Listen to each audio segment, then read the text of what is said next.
Welcome back to Dark Nexus. Tonight, it's Act 1, Chapter 17.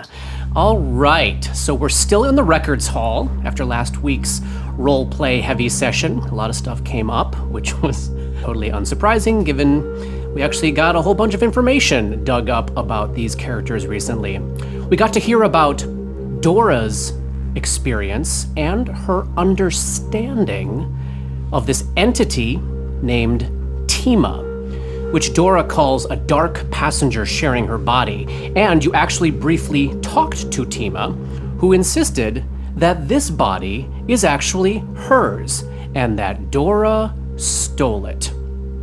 We also learned about Gull's current theories of what's happened to him, perhaps involving some body swapping, and we got a little window into what's been driving some of his obsessive behavior with all of the equipment that he's been gathering up. So before popping over to check in on Ray and Grip here, I wanted to quickly double back to two things I missed last week. First, Katie, I forgot to pull this into the conversation last time when we were talking about Dora's character class.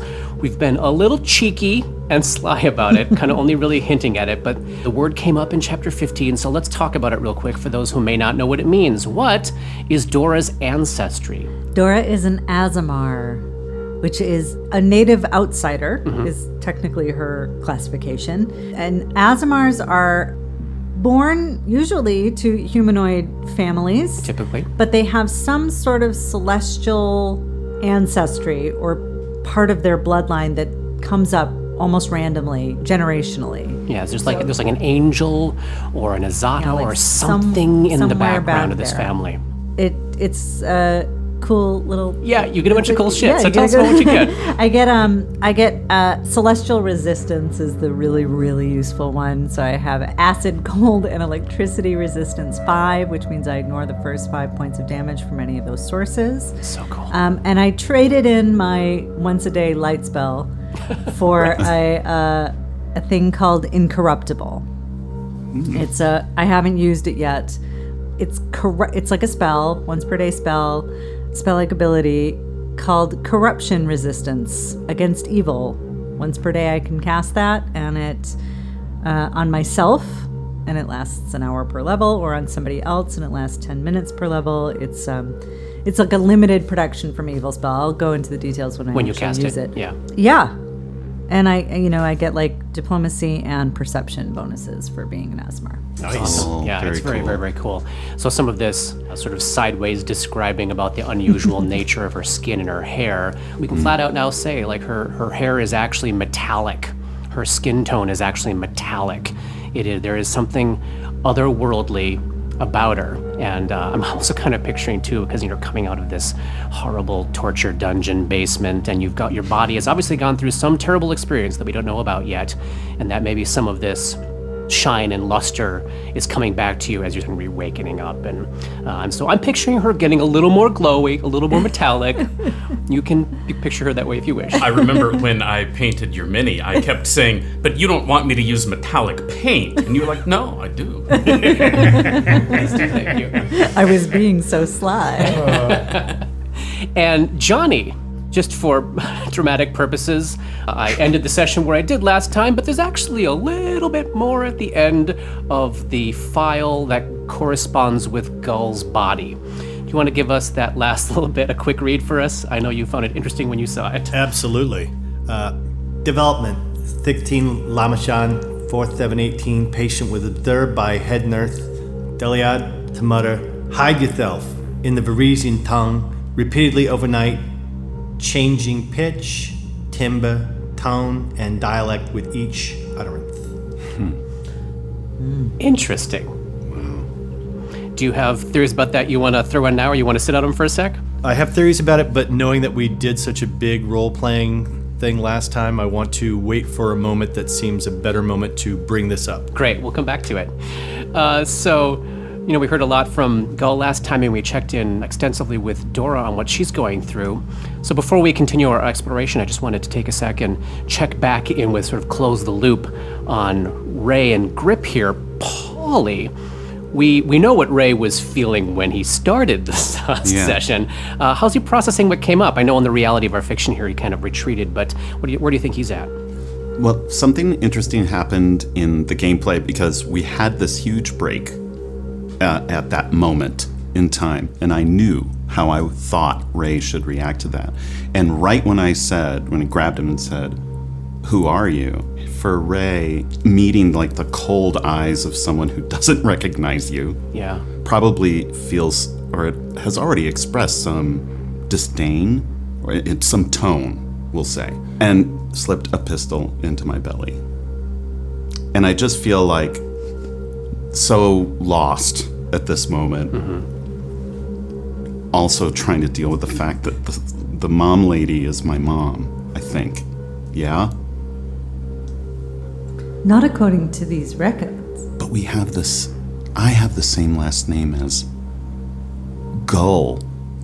How was the record worded? Because it said biological son of... Yes, biological son of Tima Antea, biological son of Gulliver Vaticus, and the records did state that Gulliver Vaticus and Tima Antea were husband and wife. But, Here's a question to go along with that. Yeah. Does he look like he could be the biological son of the man on the table that died and Dora? Yeah. I mean, you would not have noticed it if it hadn't been pointed out to you.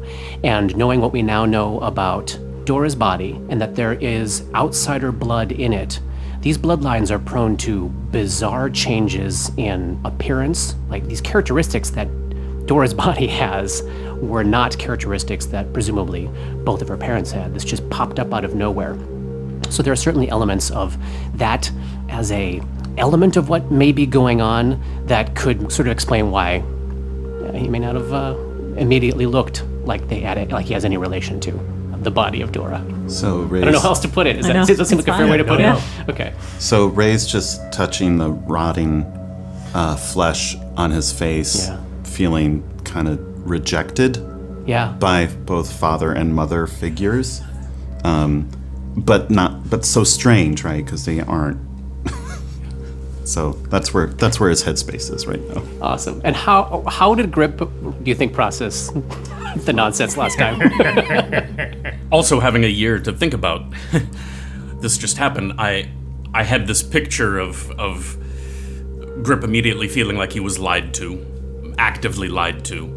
And so I think I was picturing a similar reaction to what Ray did. Mm-hmm. But the more I listened to what you had to say, you're right. Who's to say what is going on? And I'll continue to call you Gull if that's what you say we should do. And it's been hard to hear these things about my past and what the being I've evidently been, and reconciling that with what I feel I am. And it's just been hard, and I'm sorry if my initial instinct was to not trust you, because you've shown yourself that you've been trustworthy so far as we can tell, and that's what I have to go on. Ray looks up at that. That's all any of us have to go on. What we do now and what we see and feel from each other. We're what we've got. That's so true. All right. Let's talk about what we have not yet explored in the administration wing here. Ultimately, the goal is to clear area out and report back to the crew in the chapel, right? What was the last time we left them? We're trying to find a way to get everybody out.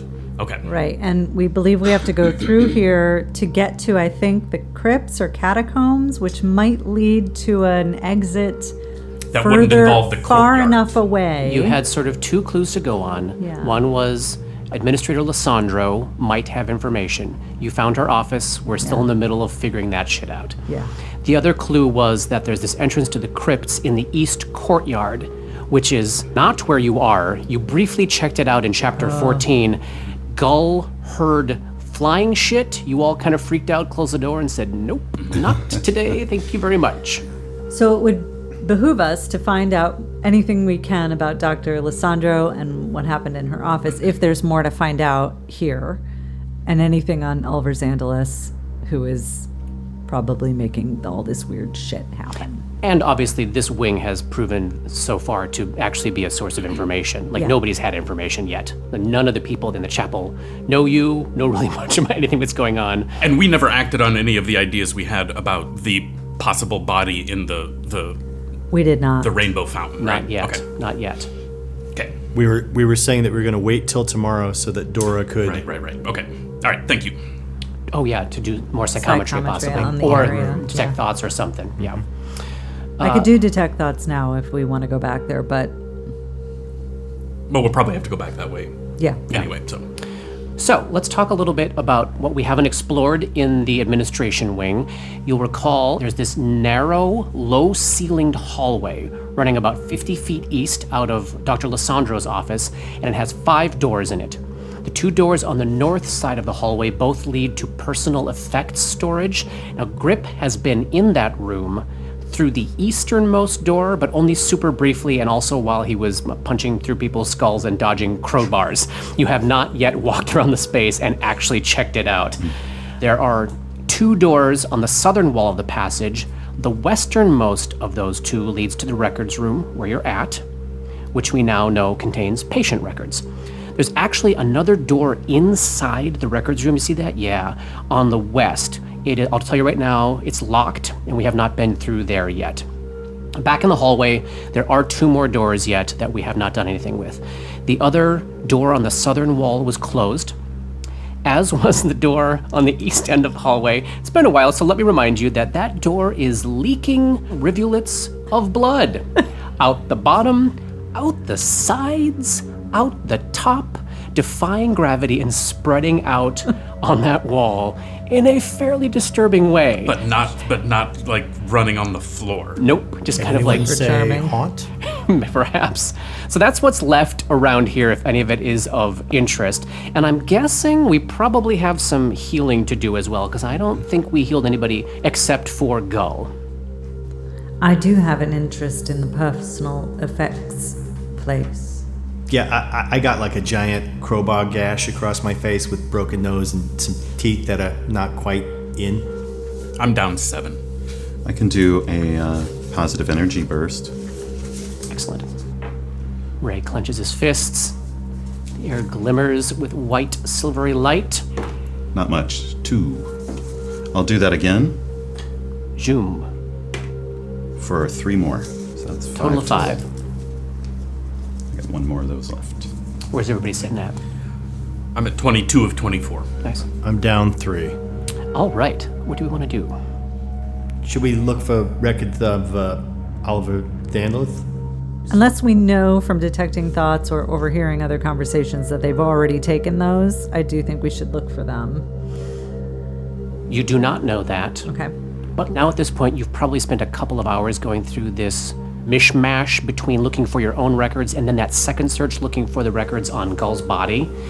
And let's say you've exhaustively searched this room for yourself. If you had seen Oliver Zandalos at this point or seen a thread that would lead you that way, you would have spotted it. You would guess his records are not in this room. Dora's interested in looking at the personal effects to see if there's anything that might belong to the people in the chapel. Maybe Bates. Anybody who might be comforted by something that we could find there. I don't yeah. want to spend like hours on it, but be nice to not come back empty-handed. Right. And along those same lines, Gulliver would definitely be scoping out, trying to see if there's any bits and trinkets of stuff that he could use to make a Toys. fake toy alchemical torch. Yeah, you would guess, because you were in the doorway of the personal effects room, and you would guess that there's probably wonderful, wonderful supplies for that kind of thing in there.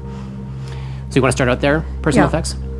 Great. So we leave the locked door in the records hall, head up to the north to the personal effects storage. And again, this is a 30-foot by 30-foot room. It's fairly large, and it is filled with racks cluttered with boxes and sprawling collections of haphazard junk. There's all sorts of crap thrown about the place from the two apostles and orpiment who were in there looking through stuff. And you do also find, as you start walking around, that it looks like one of the men had been playing with 3 dolls for a while. They're set up on the floor with some cups and saucers.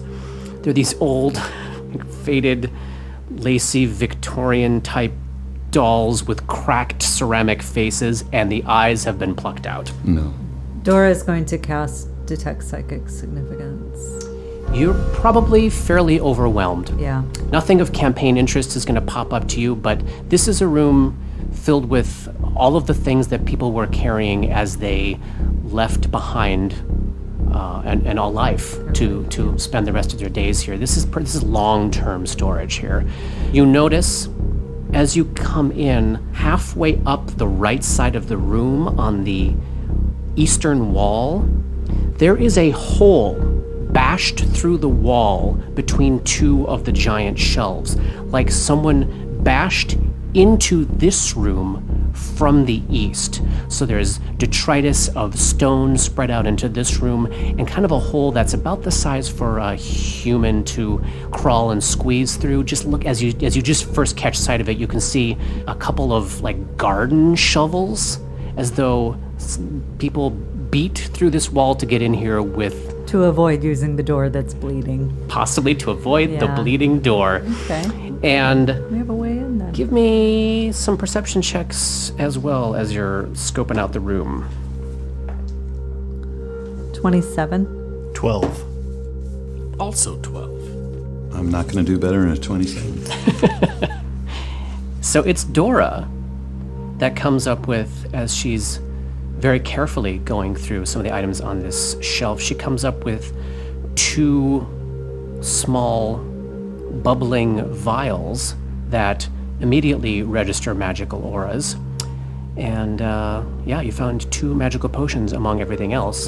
And what everything else consists of is clothing, jewelry, personal trinkets, cards, letters, all sorts of stuff.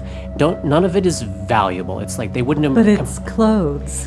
So this is the first opportunity for you to actually find some clothes. And I want to hear from each of you, if you think your character would do this, like, would you find some clothes? What kind of clothes do you want to find? And you find, like, how do you want to dress yourself if you want to take people's clothes here? That is an option. I'm definitely taking people's clothes. Yes, what do you put on?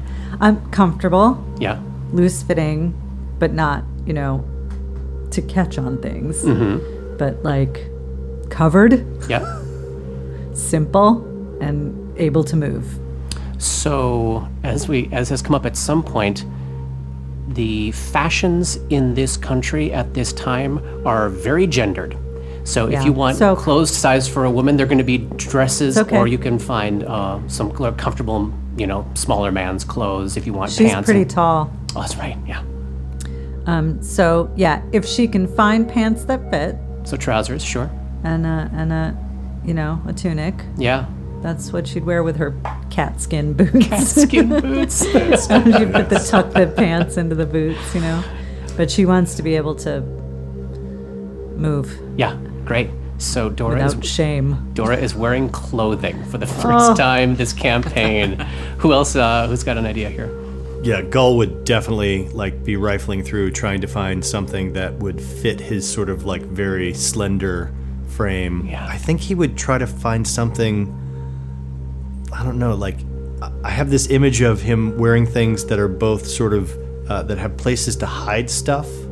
Right. Like a coat or something like that, but also something that's With, maybe internal pockets. internal pockets, but also something that might be slightly peacocky. Something that kind of sticks Pretty. out a little bit. Draws attention. Exactly. Nice. Something that Love makes it. him feel bigger. The red leather isn't enough. I think that he's thinking that even though he likes the red leather, he likes the way that looks, he also knows that he's still trying to hide. Yeah. And so he wants to, he likes the idea of it, but he's like, I got to get a different color. I can't. I gotta Maybe find a different yellow leather. No, not yellow. Maybe the stranger will hand over her armor. Red leather, yellow leather. If you had a choice. But definitely some shoes. If he could find gloves, Yeah. some gloves, so that he doesn't have to like touch skin if he doesn't have to. Yes. Absolutely. Probably do that. He would also grab up every single toy that didn't look like a creepy toy possible to bring back to the kids. And like anything that looks like it would be something that people would enjoy to pass the time. As you're looking for stuff specifically for these kids, you come to the conclusion pretty quickly that those might actually be kept wherever the children's ward may be, because there's like a noticeable absence of that kind of stuff in here, but there is plenty of like clockwork stuff and mechanical things that you could use to look for parts for your clockwork thing for Or Ray even just for them to have to like play to with. do something with. Yeah, absolutely. So you can find diversions. This is like a weird question, but what do people? Is it common for people to read in this world? Is it common for people? So, maybe when we come back through the library, see if there's something that's not, a book on the devastation of shame and disturbance, and something that people might be like, here's a nice beach read for you to check out. And Yeah, stuff. for sure. Yeah, awesome. What about Ray? What's he putting on? Ray is thinking about what Grip said in the other room and thinking he needs to keep his armor on because that's proven to be very useful. Yeah. So he's not changing right now. Okay. No more change. Keeping that patient's robe under his armor. Love it. And Grip. Oh, Yeah, you can wear armor over clothing. You can put some simple like trousers and a shirt under your armor. Yeah. that's the point. Okay. Yeah. Yeah. Wanna do that? All right. Yeah. Just a little more dignity. Just a little more. I'm trying to give you guys a little bit of dignity. I didn't realize I was freeballing under the armor. I'll definitely find some some underwear. leggings. It's just some leggings. Just some nice leggings. You should get some purple pants. You'd be ripped off. Purple leggings. A hat. I Yes. would want to find a hat. Oh yeah, what kind of hat? Maybe a bowler. I think you can find a bowler. I love it. Nothing like a bowler man with metal teeth. And Grip. He doesn't care so much, but maybe a pair of pants rather than a hospital gown and some boots, if there are any such things that would fit him. Yeah.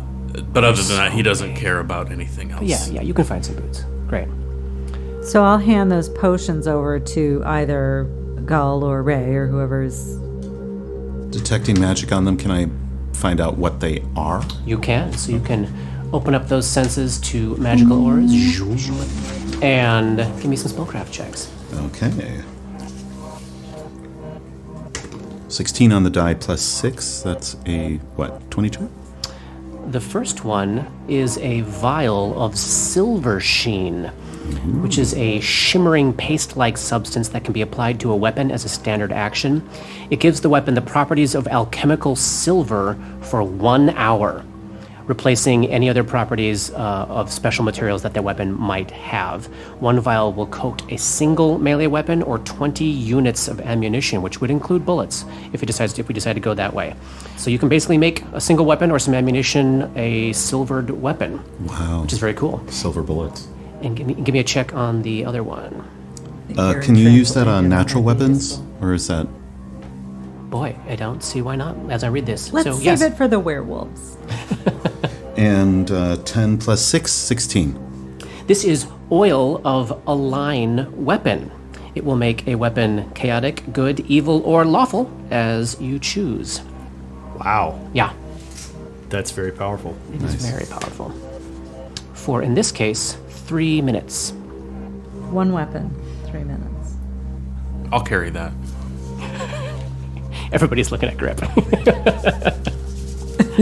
Heavy hitter? Take that.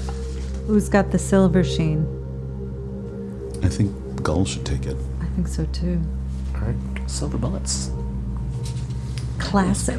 Classic. I'll have to make some more bullets first. Oh, yeah. getting- You gotta be I'm running getting low, low. don't you? Yeah. I got Okay, Steelhound. I'm getting low. Yeah, I'd made a few more, so I'm down to 7. I'm down to 7. As Ray, your senses are open to the presence or absence of magical auras, you are detecting a glint of some magical auras coming out of that hole in the eastern wall. Yeah. Oh, quick question. Yeah. Before we actually go delving into the hole, you had mentioned jewelry and stuff like that. Yeah, nothing of any real value, but yeah. You could certainly, if you decide you want to get some bling going, you certainly can, but most of it's going to be like junk jewelry. Yeah. Just paste and glass. Is there a tiara? Yes, there is a tiara. Do you want Dora wearing a tiara? No. Gull finds a tiara and offers it to Dora. Oh, no, thank you. I thought one of the girls back at the chapel might like it, though. Maeve Yes. likes to draw attention to herself. Yeah, I'll take it. Sweet. So in 3 rounds of Detect Magic, I can get a little more information about the kind of magic that's coming out of that hole, right? You can. So you extend your senses into that hole, and you pick up 2 faint auras of abjuration magic and 1 faint aura of transmutation magic coming out of that little hole in the wall. Ray does not have Knowledge Arcane, and Paul also does not have Knowledge Arcane. So what does that mean? Transmutation, I figure that's like the shaping sort of things, right? Type of magic. So transmutation is moving things from one state of being to another. Okay. Abjuration is protection magic. Yeah. Okay. So something that changes something and 2 things that protect something. I could go in and check it out for you. Please, go. Please. Just regular perception and then sneak in. Yeah, love it. Perception total of 19. Great. And stealth? Stealth. Ooh, nice. 15 plus 10, 25. So you shimmy your way through this hole in the wall that was indeed, as it turns out, bashed through by a couple of gardening shovels. And you find yourself in a small, what seems to be a storage closet, maybe 15 feet wide by 10 feet tall. There's another door on the eastern wall of this room. And it's a shambles. It's just shambles. Obviously, like, it had held a whole bunch of supplies that all crashed to the ground during the earthquake. Stained sheets, cleaning supplies, soiled bedclothes, and lying among them is a dead human woman whose face has been removed. She's wearing studded leather armor, and she's got a fancy cloak wrapped around her. She's got some things in her, sort of bulging in pouches at her side. No weapon is visible here, but as you sort of give her a quick scan over, it looks like she probably died from getting stabbed repeatedly, and then her face looks as though it was, actually removed post-mortem, like she was, like her face was cut off, all the skin was cut off her face. Does it look like something that the doppelgangers would have done? Significantly sloppier.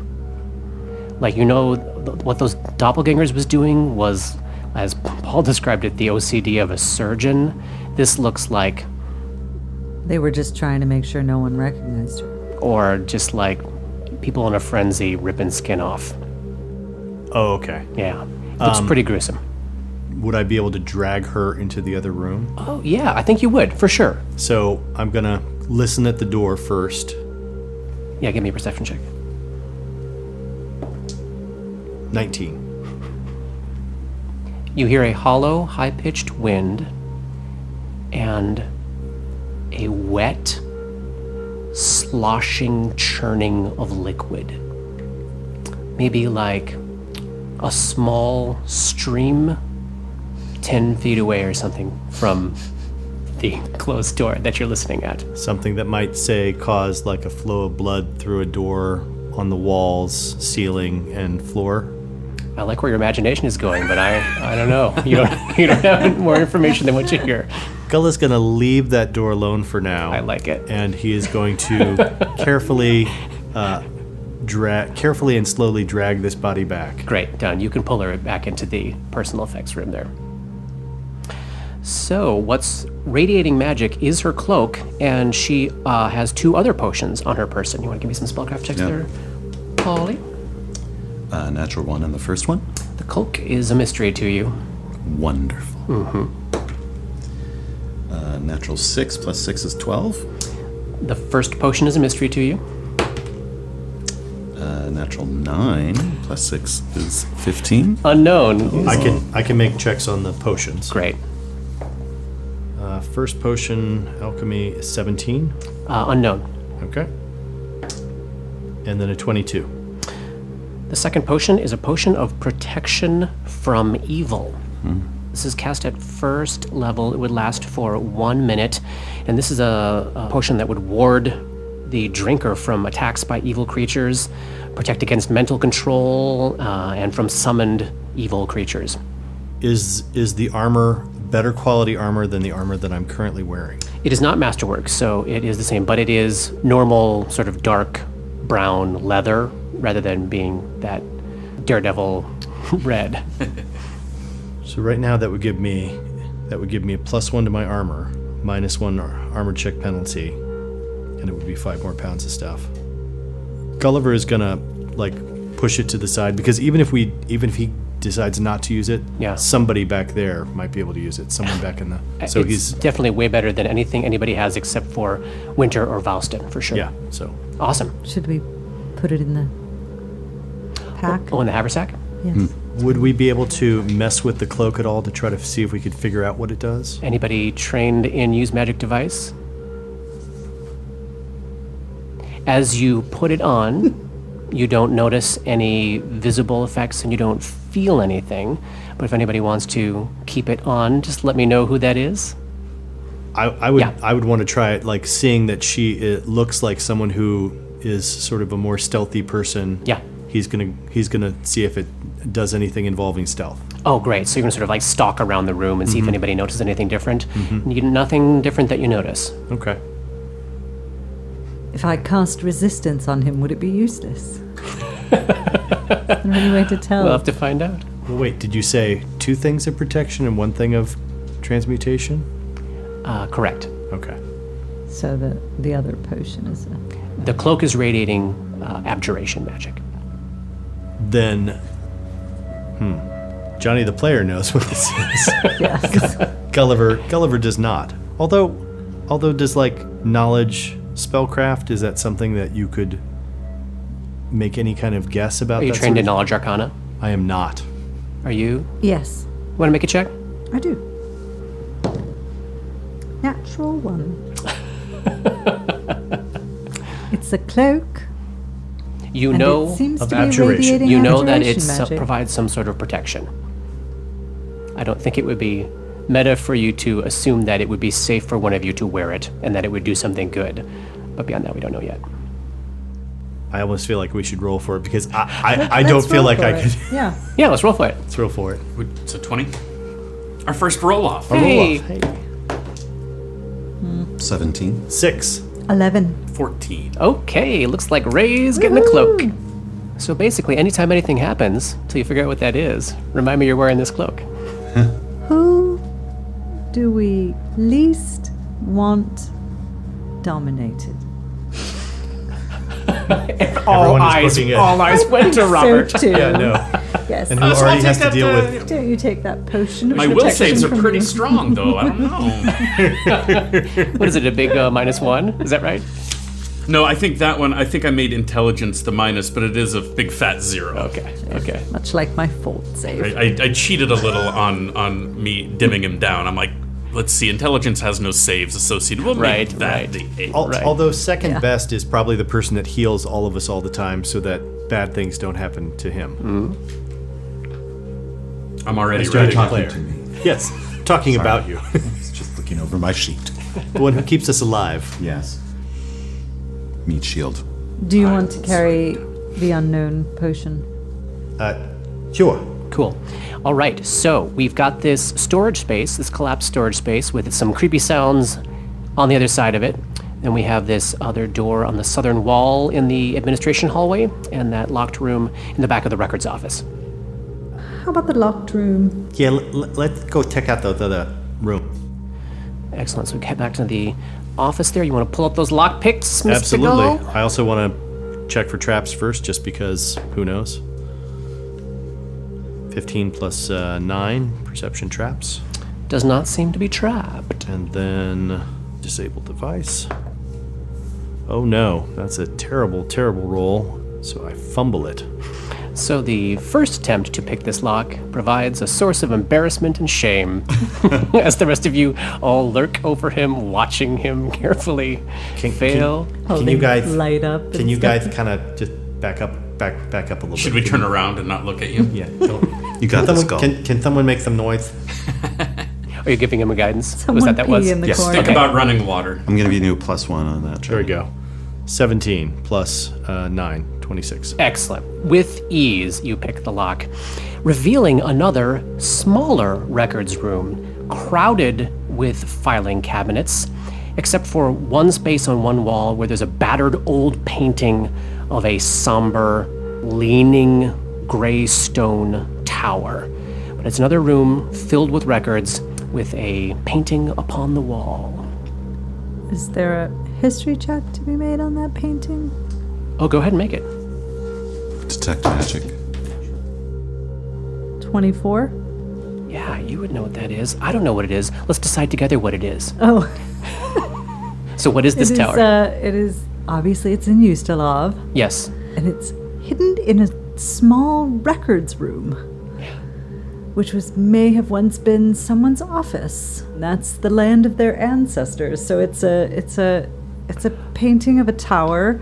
Oh, from a very residential, bucolic part of Ustalov on the shore. And this is a lighthouse from an earlier era. It's a lighthouse. Yeah, it's a lighthouse. So it resonates with Dora. Is that she's been seeing that lighthouse when she casts spells. Oh, I love it. I think it feels familiar to her Yeah, for that reason. that's fun. but she might not know. I'm going to put a pin in that for later. Yeah. Would a pirate nurse like this? Oh, we'll have to ask Nisa if she knows which lighthouse that is. As Ray is detecting for magic, he picks up no magical auras. Psychic significance? Yes. So you're already... Is it the painting again? Is it the tower? No, you're Are we onto something? So you're already staring at this tower, right? Yeah. And you open up your will to detecting these auras, and you start to see rays of light shooting out from behind the painting. Oh. And pretty soon it's like you can't even see the lighthouse itself because there's so much light glowing coming out from behind it. She reaches for the painting almost without thinking about it Yeah. and then stops. Gulliver, Yeah. I think there's something behind this painting. It's very important, so be careful. Perception. Yeah. Oh, natural 20. Nice, nice. So as you're sort of scoping around, checking on the edges of this thing, you don't notice any signs of traps, but as you sort of peel back the corners, the edges of this painting, you find a very cunningly hidden panel behind this painting that has a little small latch that you were able to discover with that perception check. Doesn't seem to be trapped, doesn't seem to be locked, just very hard to find. Pop it open. In the hollow of this wall is a pile of patient records. And as you just start to flip through them, you can tell immediately they are like all of the interesting cases, maybe specifically all of the supernatural cases, stretching back for many, many, many years. With these records, there is also a small lockbox and a long, narrow lead box. I will check for traps on both of them. 7 plus 9, 16. Not trapped. I pop them open. The lockbox is locked. Sorry, I forgot to mention Natural that. 20. Hey, excellent. It contains 40 gold pieces, 6 fine pearls, each worth 15 gold pieces each, and a business card. It says, The Sleepless Agency. Investigation, Protection, and Extraction. The Sleepless Building, Thrushmore. Cassadia Rents, Founder. So it's a business card for a private detective, it seems like. Knowledge local. Yeah. 8 plus 7 is 15 plus 1d6. 21. Yeah. You recognize the Sleepless Agency. It is an extremely famous detective agency. They started in Thrushmore, which is a relatively small town, and they are known to be famous continent-wide. That Cassadia Rents is someone that high-powered rulers who need something discovered or something found out will often send one of their, spy ministers to visit her in secret and to hunt down secrets and information and stuff. He mentions that to everybody and Yeah. pockets the card. Great. So they were pulling information to maybe sell to this person? Unknown. Is there anything about Ulva Xandalis in those files? There is a file for Ulver Xandalis in this pile. Was there anything in that box before we do this? Yes. An exquisite short sword with a crimson scabbard. The pommel is sculpted in the shape of a cardinal, and there's an etched gold band indicating the sword's name is Red Destiny. Wow. Does it look like it would go with any of the rest of my red gear? No, it looks very different, of a completely different style. Look away. Ah! Actually, short sword. Short is sword a piercing, weapon. yeah. Yeah. Oh, neat. Never mind. It's a pretty blade. Patient record, Ulver Xandalis, male, Varisian descent, approximate age at the time of intake, 45 to 50. Rosenport contacts claim him to be in his mid-20s, but physical examination suggests otherwise. Smooth face, wrinkled hands, extensive scarring around jaw and skull. Committed to Thernrith, 4685, 33 years ago. Circumstances transferred from Pharasman Lamentations in Rosenport, attending Dr. Elige Lissandro. Xandalis exhibits complete withdrawal from society and an inability to care for himself in any but the most basic modes. The symptoms of his passive antisociality chronically present as mutism and blanketness. Frequent night terrors result in brief but dramatic nocturnal outbursts, shouting, shaking, fear responses. Xandalis seems to grasp the difference between sleep and wakefulness and typically recovers from nightmares quickly. Treatment: therapy, antipsychotic regimen, observation. Development 2/4687, 31 years ago. Xandalis proves to be a gifted and prolific artist. He has enthusiastically taken to using a charcoal drawing set to create dramatic but fanciful works of art, typically renderings of surreal architecture and skyscapes. Art calms him in the wake of a nightmare. He will be afforded basic supplies to continue such therapy. Development 114702, 15 years ago. A shift has occurred in Xandalis' art. He has repeatedly, almost perfectly, illustrated one of the ancient standing stones situated at the northwestern corner of the asylum grounds. As the Isle's shores are off-limits to patients, I do not believe he has ever seen the subject of his work. The significance or coincidence of this merits further study. Development 24715. Well, that's about 3 years ago. Count Hazerton Lowles has taken an interest in Xandalis. First his art, and now the artist. Lowles has become a repeat visitor, spending hours upon hours with my patient, but refuses to explain his interest. Dr. Trice has expressed misgivings about the relationship, but I see no harm in it. Is there anything in there to make checks on? Don't know that there is. The ancient structure? Unknown.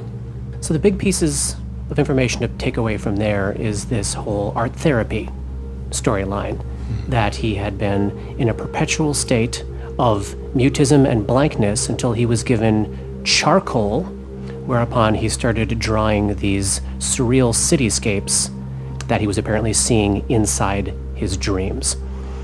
And as, of course, that comes up, those of you that have had these specific dreams are picturing those fluttering pieces of paper going by you in your dreams, covered with charcoal drawings of creepy buildings and all that sort of stuff.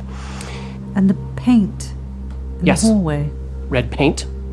And this sort of initial question about how old even is this guy. One contact says in the 50s, one person says in the 20s, they don't know. Smooth face, old hands, lots of scarring around the face, and there's no apparent consensus on the actual age of this human being.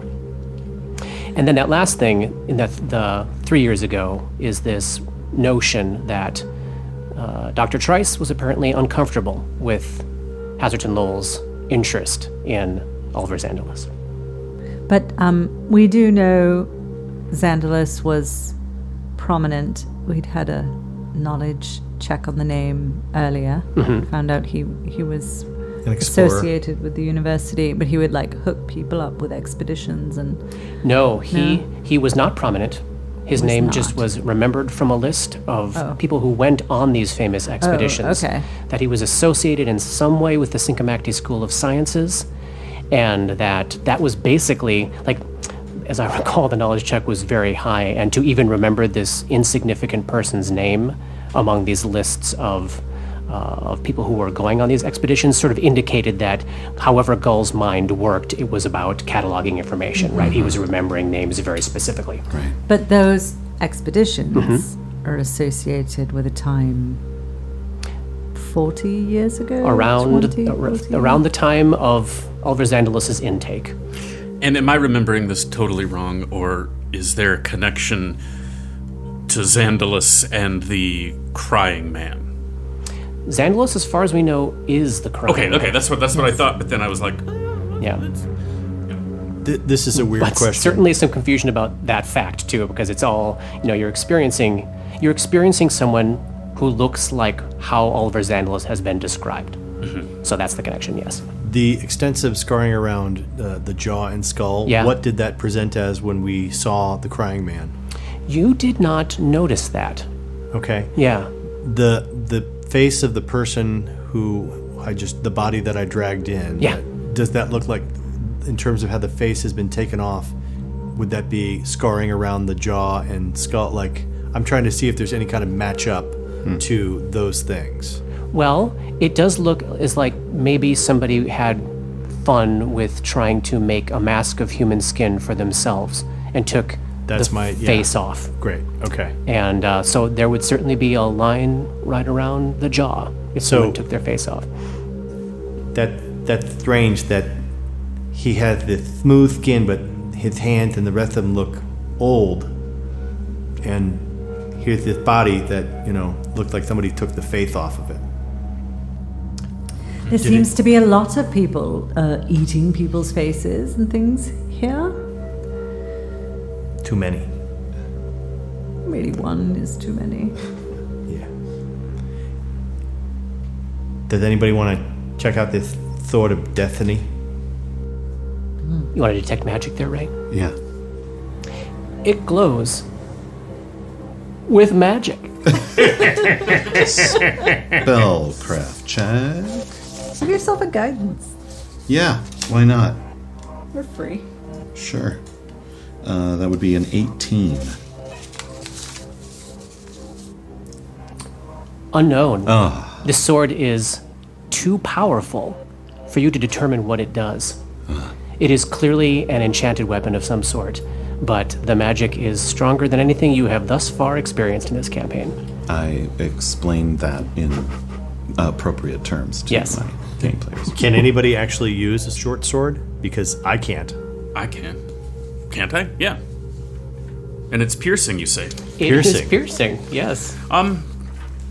I'll give it a whirl. Yeah. Nice. This powerful artifact. What's the worst that could possibly happen? Probably not. Just make sure whatever you do, don't Molinet with it, because then it'll feel like a slashing weapon. Only stabby stab. Only stabby stab. It does 1d6 damage. Short swords do 1d6 damage, and they have a critical threat range of 19 to 20. And its name is Red Destiny. Red Destiny. So that would be 1d6 plus 3. As you look at the contents of the other files in this room, it seems to be the records of staff members here. So outer room, patients, inner room, staff. I don't see any need to rifle through the... Yeah, no. Though, perhaps, Dr. Lissandro could be an exception, since any information that we can find out about her might help us rescue her or save her. Find her. You want to give a look Yes. for Dr. Lissandro? Give me... And perhaps Dr. Trice, since they're dead. Yes, give me intelligence checks. Let's just see how quickly you're able to... Is this a library? It is not a library. 12. 13. Nothing relevant from you two. I'm not going to roll Not an gonna roll. intelligence Okay. check. You could roll a natural 20. So about 17. I rolled an 18. maybe it was all those hours of Grip like watching you all plow through the files in the other room and finally like, yeah, I figured out how to do this. He's able to fairly quickly determine that the files for Eliege Lissandro, the file for Borigmund Trice are notably missing. Dr. Chua? Sure, yes, you can find his file. He's been here for, I believe, 20-some years. No information of note on his file. Well, Is there anything else in this room? Can we check anything else? Nope, just, I think we should take those files that were hidden. That included Xandalus's. just toss the whole pile into the haversack. Yeah, great. And Johnny, you took the card, right? Yeah. Yeah, great. I mean, and I'm assuming we took the gold and the pearls. Yeah. Tossing that in the haversack as well? Oh, I'm seeing some minis moving, so we're heading out into the hall to check that last door on the south. It's the door kind of next to the door of blood, but going to the south. Give it a listen first. Great. 10. Okay. You don't notice any traps. It doesn't seem to be locked. You hear a faint whimpering sound, like an animal in pain. Very quiet. I will share that. Okay. Sound like an animal whimpering. Be careful. So careful. Is it locked? It is not locked. Grip, you wanna open the door? Which side of it do you want to be be on? careful. Yeah, don't put Gulliver next to the bleeding. Yeah. We do a little Door. dozy-do. Okay, so Grip's got his shoulder against the door, Gull's a few feet back. Looks like Dora and Ray are waiting on the record. I just put... No, I'm good. I didn't want to make the choice of putting everyone in a straight line. Yeah, So, I appreciate it. Yeah, I should be at the doorway. Just looking. Grip, yes, you open the door, I do. and there's some weird shit going down in this room. Now, it appears to be the shambles of perhaps another storage closet, perhaps a supply closet. There is a big collapse of rubble, ceiling material, stone, kind of throughout the room, but it looks like the wall, which as you're seeing this now, is the exterior wall of the asylum itself, has crumbled, revealing a space beyond, which seems to be the interior of perhaps a shed. And as you're looking at this, you can immediately put this together as this is the north end of the east courtyard, probably exactly where Nasa said the stairs down to the crypt were. What you see in that 5-foot wide, sort of 15-foot long storage shed is a gaping hole. That's here. Yeah, that's Okay. there. Sort of beyond the rubble, like that, where there were once stairs has just dropped into the earth, and there is this sickly, greenish, like fumes emanating from this open hole. On the lip of the hole, there is a human man in a Briarstone Asylum patient's gown who is kind of Picture somebody going to the edge of this hole and then looking over the edge and then falling into a coma. There is a man kind of crumpled, halfway bent over the thing, and you can see his eyes are open and he's drooling and he looks like he hasn't eaten in days. Right to your left, inside the room, there is another fox. Cowering on the ground. It looks very different than the fox that you found in the basement. This one looks almost like an Arctic fox. The initial impression is kind of like dirty gray, but as you look at it, it seems like it's got a white coat. It's like speckled with black, solid black paws, black muzzle, black ears, black tail. It's in terrible shape. It looks kind of old, for one thing, and starved, and probably dehydrated, and it is caked with smeared feces all over its hindquarters, and it seems to be flattened down in a submissive posture in a dried puddle of its own urine. It's staring to the south at that open hole and where that man is lying in this perhaps comatose state, and it's shaking, like visibly trembling. Its eyes are wide, the teeth are bared, it's like ears back, like whimpering. It's in a very bad way. Can Gull see this fox? Yes, you can. I push Grip out of the way. You can like try. I literally do my best to push past Grip into the room to squat down in front of this fox. As you squat down next to it, it continues to stare at the lip of that hole. Shaking. Very, very carefully and very slowly put my hand on it. If it were in better shape, what it does next would be like a pretty solid nip on your hand, but it clearly barely has the strength to do that, so it kind of like wrenches the head around, the teeth snap a little bit, and then it turns its eyes up to look at you and does this little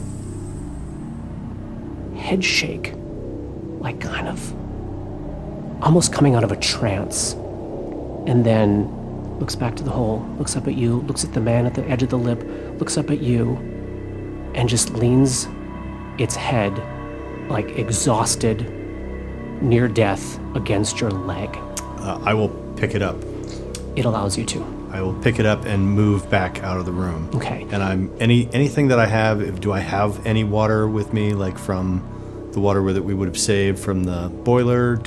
I have like flasks and stuff. That was Yes. how we drank and Yep, stuff. you So got- if I then you have got anything water. like that, like I didn't say it, but if I Yeah, no, can have something like that's that, totally I would reasonable. totally, move into a room It's away a from bag this. of bones. And I would- It is a bag of bones. I would be, pouring water into it, like letting it gently lap at it and stuff like It does that, sort of laps at the water, and it just keeps shaking its head, almost as though it's not quite able to parse reality yet, but it's trying to come to.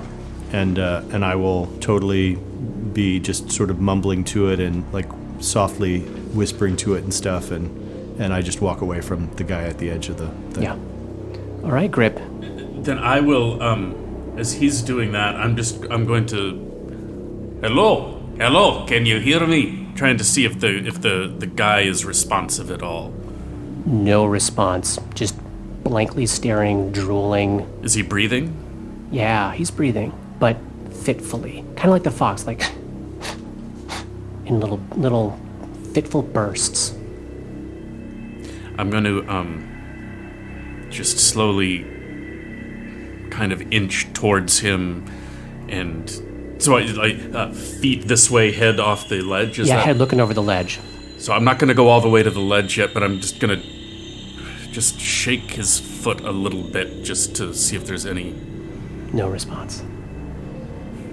All right. I'm going to go out and say, Dora, there's something here that's a little more in your milieu.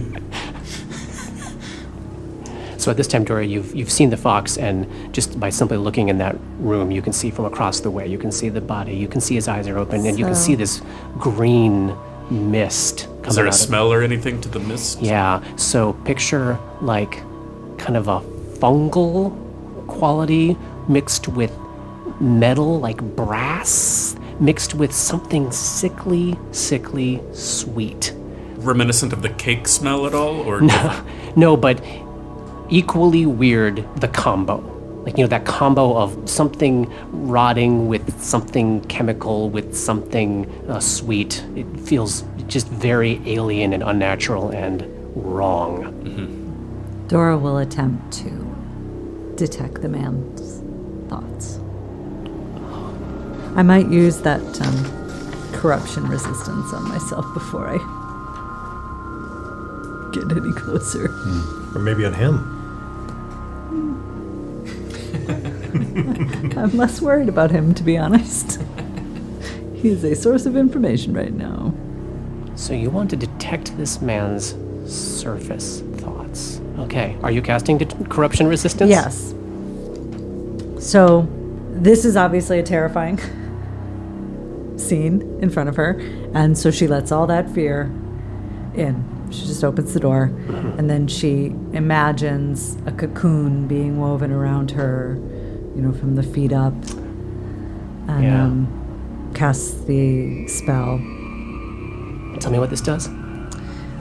Grant the creature limited protection from evil magical effects that inflict damage. Okay. The subject takes 5 less points of damage from effects dealt from evil creatures. The value of the protection scales. Corruption resistance protects against spells, spell-like abilities, and special abilities, not physical attacks. It only protects against damage. Can still suffer side effects. So got it. It's not that great, but it's something. So, you open up your mind to this man at the edge of the pit. And you are slammed with a repeating horror. You see the last thing that this man saw running in an endless loop, driving him completely insane. You see him leaning over the edge of this pit with a torch in his hand. You see him, it's just darkness.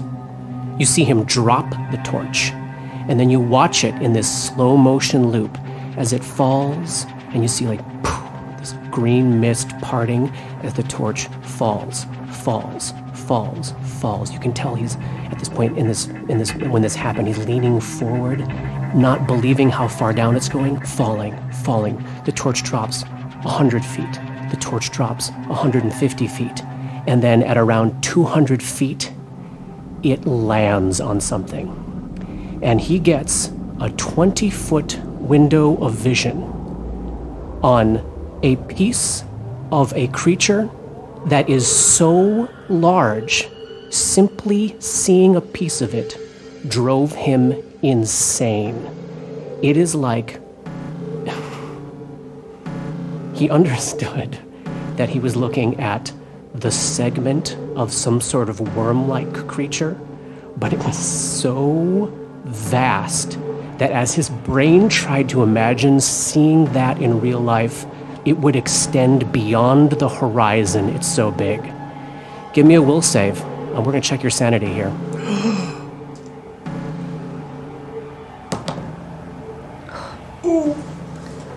Gonna use an action point. Can I give any guidance on that, or? No. 10.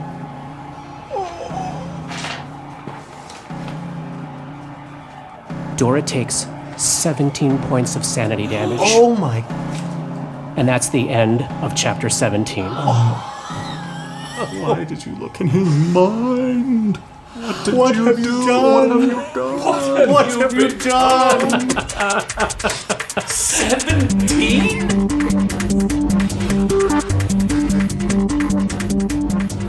Dark Nexus is a creation of Plug and Hum Productions. This podcast uses trademarks and/or copyrights owned by Paizo Incorporated, which are used under Paizo's community use policy. We are expressly prohibited from charging you to use or access this content. This podcast is not published, endorsed, or specifically approved by Paizo Inc. For more information about Paizo's community use policy, please visit paizo.com/communityuse. And for more information about Paizo and Paizo products, please visit paizo.com. That's PAIZO.com. Dark Nexus uses music and soundscapes by Syrinscape. Check them out at syrinscape.com. That's SYRINSCAPE.com. Opening and closing themes, along with additional music, composed by Rob Kauzlaric. Artwork for Dark Nexus is by Matt Wahlquist. Special thanks to Toy, without whose generosity this project would not have been possible. And thanks to DMCP, Richard and Ari, Paul and Shannon, Chris, Scotty, Jason, Jess, Joe, Chelsea, Matt, Dave, Darren, and everyone we've gamed with over the years for all the memories and inspiration. Did we level?